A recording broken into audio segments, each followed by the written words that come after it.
Hi friends, చాలా మంది RRB group D examination కి అటెండ్ అయ్యి తర్వాత మా హాల్ టికెట్ పోయింది, మా SMS లో అలానే ఈమెయిల్ ఐడిలో మా రిజిస్ట్రేషన్ నంబర్ అనేది డిలీట్ అయిపోయింది, దాన్ని తిరిగి మేము ఏ విధంగా పొందాలి, మాకు కీ పేపర్ అలానే రిజల్ట్ కూడా వాళ్ళు అనౌన్స్ చేస్తున్నారు కదా, దాన్ని చూసుకోవడానికి మా దగ్గర రిజిస్ట్రేషన్ నంబర్ లేదు అని చాలా మంది కింద కామెంట్ సెక్షన్ లో అడుగుతున్నారు ఫ్రెండ్స్. అంతేకాకుండా మన సికింద్రాబాద్ అఫీషియల్ వెబ్ పేజ్ చూసుకున్నట్లయితే ఎక్కడే కానీ మన రిజిస్ట్రేషన్ నంబర్ తిరిగి పొందడానికి ఇక్కడ ఆప్షన్ అనేది వాళ్ళు ఇవ్వలేదు.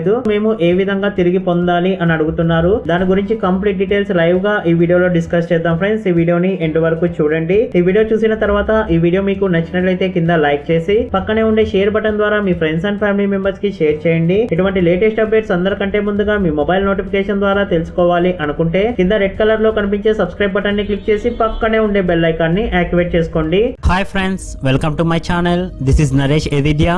ఇది ఆర్ఆర్బి సికింద్రాబాద్ యొక్క official web page friends. Group D jobs కి సంబంధించి రిజిస్ట్రేషన్ నంబర్ తిరిగి పొందడానికి ఇక్కడ మనకు ఎటువంటి లింక్ అనేది వీళ్ళు మెన్షన్ చేయలేదు. ఇంత ముందు మెన్షన్ చేసింది, దాన్ని రిమూవ్ చేయడం జరిగింది. సో చాలా మంది దీని వల్ల ఇబ్బంది పడుతున్నారు ఫ్రెండ్స్. దీన్ని మీరు తిరిగి పొందడానికి డైరెక్ట్ గా నేను ఒక లింక్ అనేది ప్రొవైడ్ చేస్తాను ఫ్రెండ్స్ డిస్క్రిప్షన్ బాక్స్ లో. దీని మీద క్లిక్ చేసిన వెంటనే మీరు ఏ ఆర్ఆర్బి కి అయితే అప్లై చేశారో ఆర్ఆర్బి ని సెలెక్ట్ చేసుకోండి అని ఇక్కడ అడుగుతుంది. ఇది కేవలం గ్రూప్ డి కి సంబంధించి మాత్రమే ఫ్రెండ్స్. ఫర్ ఎగ్జాంపుల్ మీరు సికింద్రాబాద్ కి అప్లై చేసినట్లయితే ఇక్కడ సికింద్రాబాద్ అనేది సెలెక్ట్ చేసుకోవాల్సి ఉంటుంది. అదే బెంగళూరు కి అయితే మీరు బెంగళూరు అనేది సెలెక్ట్ చేసుకోవాల్సి ఉంటుంది. ఈ విధంగా మీరు ఏ ఆర్ఆర్బి గ్రూప్ కి అప్లై చేశారో ఆ ఆర్ఆర్బి అనేది సెలెక్ట్ చేసుకోవాల్సి ఉంటుంది ఫ్రెండ్స్. ఫర్ ఎగ్జాంపుల్ ఇక్కడ నేను సికింద్రాబాద్ అనే ఆప్షన్ మీద క్లిక్ చేస్తున్నాను. క్యాండిడేట్ లాగిన్ అని ఈ విధంగా వెబ్ పేజ్ అనేది ఓపెన్ అవుతుంది ఫ్రెండ్స్. ఇక్కడ మనము లాగిన్ కింద చూసుకున్నట్లయితే ఫర్గెట్ రిజిస్ట్రేషన్ నంబర్ అని క్వశ్చన్ మార్క్ కనిపిస్తుంది కదా, మీ రిజిస్ట్రేషన్ నంబర్ తిరిగి పొందడానికి ఈ లింక్ మీద క్లిక్ చేయండి ఫ్రెండ్స్. ఫర్గెట్ రిజిస్ట్రేషన్ నంబర్ అని చెప్పేసి మనకు రెండు ఆప్షన్స్ అనేది చూపించడం జరుగుతుంది.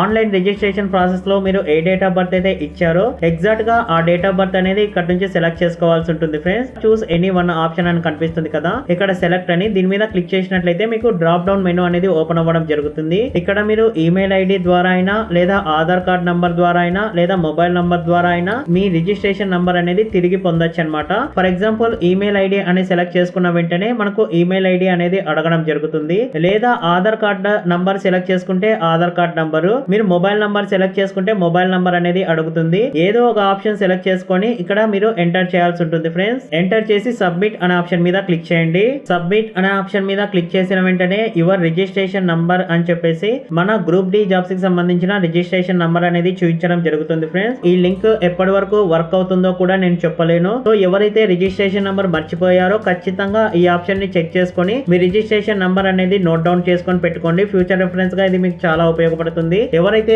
ఆర్ఆర్బి గ్రూప్ డి ఎగ్జామినేషన్ కి అప్లై చేసి ఫస్ట్ స్టేజ్ సిబిటి ఎగ్జామినేషన్ రాశారో ఖచ్చితంగా వాళ్ళందరికీ ఈ వీడియో అనేది షేర్ చేయండి ఫ్రెండ్స్, చాలా హెల్ప్ఫుల్ అవుతుంది. ఈ వీడియో మీకు నచ్చినట్లయితే కింద లైక్ చేసి పక్కనే ఉండే షేర్ బటన్ ద్వారా మీ ఫ్రెండ్స్ అండ్ ఫ్యామిలీ మెంబర్స్ కి షేర్ చేయండి. ఇటువంటి లేటెస్ట్ అప్డేట్స్ అందరికంటే ముందుగా మీ మొబైల్ నోటిఫికేషన్ ద్వారా తెలుసుకోవాలి అనుకుంటే కింద రెడ్ కలర్ లో కనిపించే సబ్స్క్రైబ్ బటన్ ని క్లిక్ చేసి పక్కనే ఉండే బెల్ ఐకాన్ ని యాక్టివేట్ చేసుకోండి. Thanks for watching.